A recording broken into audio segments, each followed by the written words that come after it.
그의 그림은 물감으로 그린 것이 아니라 마치 영혼을 갈아 물들인 듯 빛났습니다.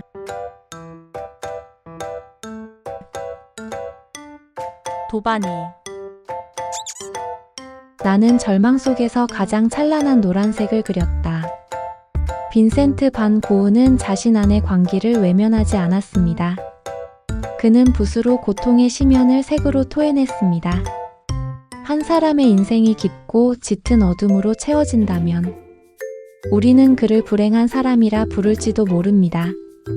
그러나 만약 그 어둠의 한복판에서 찬란한 빛을 길어 올리고 그 빛으로 세상의 슬픔을 비춘다면 그의 고통은 더 이상 개인적인 비극이 아닙니다. 그것은 예술을 통한 인간성과 신성을 향한 한 걸음이 됩니다. 빈센트 반 고흐, 그는 그런 사람이었습니다. 고흐의 삶은 지속적인 고통의 연속이었습니다. 그는 생전에 단 한 점의 그림밖에 팔지 못했고 사회로부터는 외면당했으며 마음을 나눌 사람도 거의 없었습니다. 그의 하루하루는 깊은 고독, 불면, 환청, 발작, 우울, 그리고 신체적 쇠약 속에서 흘러갔습니다. 그는 동생 테오에게 이렇게 썼습니다. 나는 세상 속에서 낯선 사람처럼 느껴진다. 내 안에는 거대한 공허함이 있다. 이 고통이 나를 삼킬 것 같지만 그림을 그릴 때만 그 고통을 잊는다. 그의 삶은 중세 신비가 요한이 말한 영혼의 어두운 밤과 닮아 있습니다. 단순한 우울이나 고요한 침묵이 아닌 신의 부재 앞에서 벌어지는 철저한 내면의 붕괴. 해답 없는 황무지 속에서 시작되는 격렬한 감정의 폭풍, 정체성의 붕괴, 철저한 고립, 그리고 현실감의 상실. 고요한 밤만이 밤이 아니듯 어떤 밤은 번개처럼 찢기고 폭풍처럼 휘몰아져 영혼을 뿌리째 뒤흔듭니다. 고흐는 그 폭풍 속에서 그림이라는 방식으로 신에게 다가갔습니다.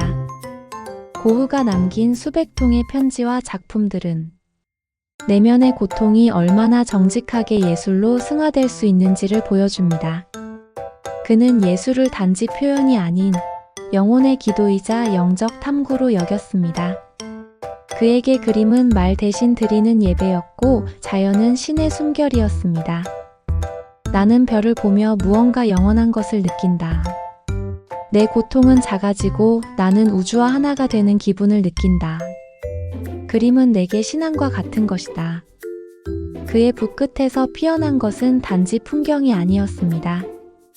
그것은 고통 속에서 신성을 찾아가는 여정, 절망 속에서도 포기하지 않은 한 인간의 초월이었습니다.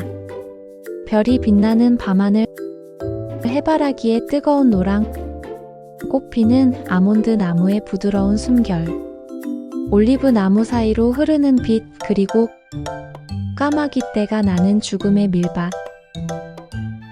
그의 그림은 물감으로 그린 것이 아니라 마치 영혼을 갈아 물들인 듯 빛났습니다.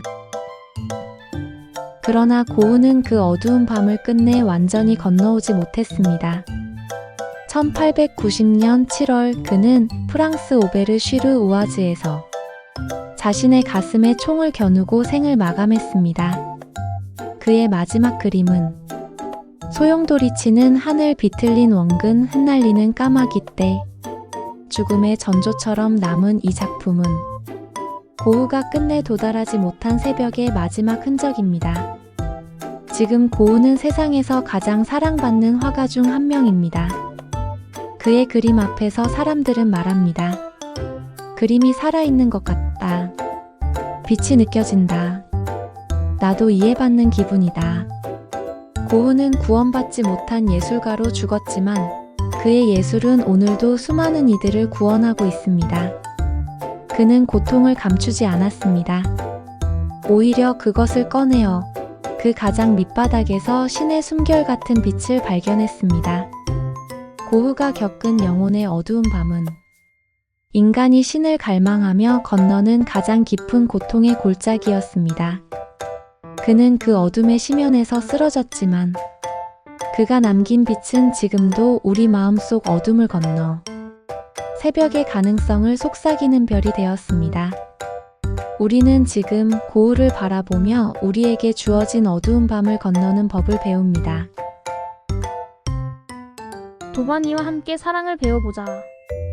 내용이 도움이 되었다면 구독과 좋아요 부탁해. 오늘도 행복한 하루가 되길.